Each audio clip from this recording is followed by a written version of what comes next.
अब हम देखते हैं कि बुद्ध इसके बारे में क्या कहते हैं कि स्टेट के ओरिजिन से पहले क्या रही होगी, क्या स्थिति है, किस तरह का समाज है। When social stratification were absent, जब कोई सोशल स्ट्रेटिफिकेशन, जिसमें हमने बोला वर्ण व्यवस्था नहीं थी, या कोई भी स्ट्रेटिफिकेशन अमीर गरीब या इस तरह की चीजें नहीं थी। ओरिजिनल पोजीशन में जब व्यक्ति थे सभी लोग बराबर थे और सभी के बराबरी के साथ the state of existence was a great happiness. और इसीलिए कि वो एक समाज, बराबरी का समाज था और उस समय सभी लोग सुखी थे, किसी के पास भी कोई दुख नहीं था। और अगर हम देखें तो अगर मार्क्स के शब्दों में इसको समझने की कोशिश करें तो मार्क्स उस स्टेज को क्या बोलते हैं, प्रिमिटिव कम्युनिज्म, आदिम साम्यवाद। आदिम साम्यवाद का मतलब क्या हुआ, आदिम साम्यवाद उस स्थिति की बात कर रहे हैं जहां पे सब कुछ सबके पास बराबर है और कोई भी व्यक्ति किसी से सुपीरियर या इंफीरियर नहीं।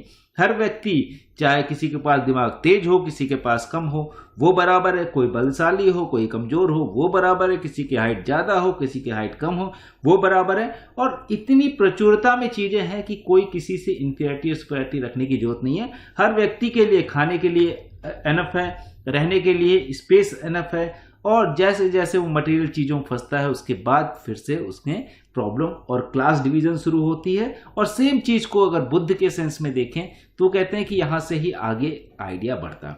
द फर्स्ट स्टेज क्या है, when being worm made of mind, कि व्यक्ति अपने दिमाग के अंदर था, बहुत ज्यादा मटेरियल चीजों से इन्वॉल्व नहीं होता था। मटेरियल चीज उसके पास कुछ भी नहीं थी। अगर आज के समय में भी देखें तो किसी भी जानवर के अंदर मटेरियल चीजें नहीं होती, हम जो प्रोवाइड करते हैं वही मटेरियल चीज उसके पास है, अदरवाइज वो पॉजिटिव नहीं होता।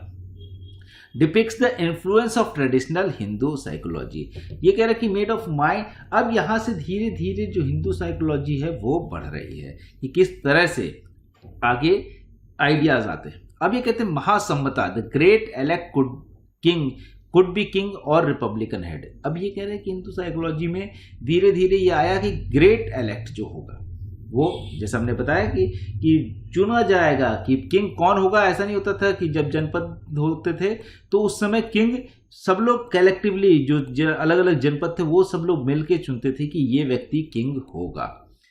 Buddha himself was from Sakya clan with the republican polity, वो भी चुने गए थे। बुद्धा की भी जो होता है कि बुद्ध शाक्य जो होता है, इसीलिए उनको शाक्य मुनि भी बोलते हैं, शाक्य कम्युनिटी के थे। और शाक्य ये भी राजा इसी तरह से चुने गए थे। इनको जनपद के लोग, इनके जो खानदान था, इनके पिताजी को राजा मानते थे। Ecclesiastical organisation founded by Buddha was based on the model of republican polity where members were encouraged to express their views freely. और उस समय का जो सिस्टम था वो कह रहे हैं कि इसमें ये डेमोक्रेटिक सिस्टम बनाते हैं और इस डेमोक्रेटिक में जो इसके मेंबर्स होंगे, जो सदस्य होंगे, वो अपने जो विचार हैं वो फ्रीली, मुक्त रूप से एक्सप्रेस कर सकते हैं, बोल सकते हैं और राजा के सामने भी रख सकते हैं। और राजा को उन विचारों के अनुसार ही निर्णय लेने होंगे। उसी तरह से emergence of private property as a cause of emergence of state of food surplus were connected process। जैसा कि क्योंकि चीजें पाली में लिखी गई हैं तो पाली के जानकार बहुत कम हैं, तो उसके जो इंटरप्रिटेशन है उसके अलग अलग हो सकते हैं, अलग अलग किताबों में अलग अलग हैं। लेकिन हमने यहाँ जहाँ से लिया कि ये स्टीवन कॉलिंस जो अग्निसुत्ता पे काम करते हैं, जिनको माना जाता है पाली के भी जानकार हैं और ऑथेंटिक काम जिसको माना, वो कह रहे हैं कि वो भी इस आइडिया कह रहे हैं कि शुरू कहाँ से आ रहा है, इमरजेंस ऑफ प्राइवेट प्रॉपर्टी कहाँ से आ रही है, कि फूड जो सरप्लस हो रहा है वहां से शुरू हो रही है। कि प्राइवेट प्रॉपर्टी जब से शुरू होती है, जब हम एग्रीकल्चर करना शुरू करते हैं, खेती करना शुरू करते हैं, तब से हमारे पास, क्योंकि इससे पहले फूड सरप्लस नहीं रख सकते थे। फूड सरप्लस का मतलब अतिरिक्त भोजन। अतिरिक्त भोजन अगर हम जब आदिमानव की तरह हैं तो अतिरिक्त भोजन हम नहीं रख सकते, क्योंकि हम जानवर खाएंगे या फल खाएंगे या ऐसी चीजें खाएंगे जो बहुत जल्दी खराब हो जाएं। चाहे फल हो वो भी हम ज़्यादा देर तक नहीं रख सकते, या कंदमूल या इस तरह की चीज़ें जो है वो भी हम ज़्यादा दिनों तक नहीं रख सकते। साथ ही साथ चाहे वो जानवर मार ले, आप बड़ा से बड़ा जानवर मार ले, लेकिन वो खराब हो जाएगा, वो आप नहीं रख सकते थे। तो एग्रीकल्चर के साथ ही फूड सरप्लस आता है कि आप आज खाइए, कल के लिए रखिए, परसों के लिए रखिए, एक हफ्ते बाद, 2 साल बाद तक के लिए भी रख सकते हैं। और इसी ने जो है स्टेट के ओरिजिन को। अब जब आपके पास किसी के पास होगा या किसी के पास नहीं होगा तो क्लासेस शुरू हो सकते हैं।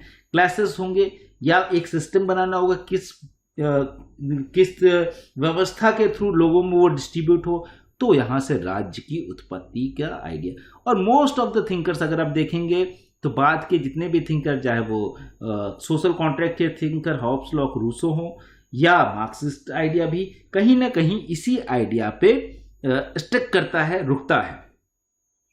इसके बाद अगर हम देखें तो the rise of urban centre at the product, जिसने भी जो अर्बन सेंटर है जहाँ पे व्यापार ज़्यादा हो रहा है, जहाँ पे ज़्यादा तेजी से समाज बदल रहा है, अलग अलग स्कोप है लोगों के काम करने के, उस जगह पे भी पावर कंसंट्रेट होगी और उसको भी व्यवस्था में लाना जरूरी होगा।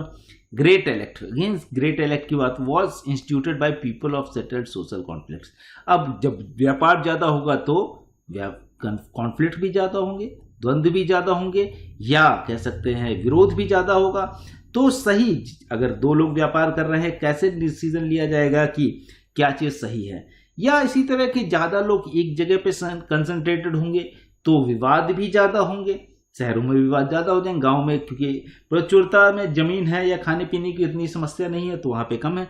तो बोले कि ये सोशल कॉन्फ्लिक्ट जो है, विवाद जो है या टकराव जो है, उसको कैसे रोका जा सकता है? ग्रेट इलेक्ट से।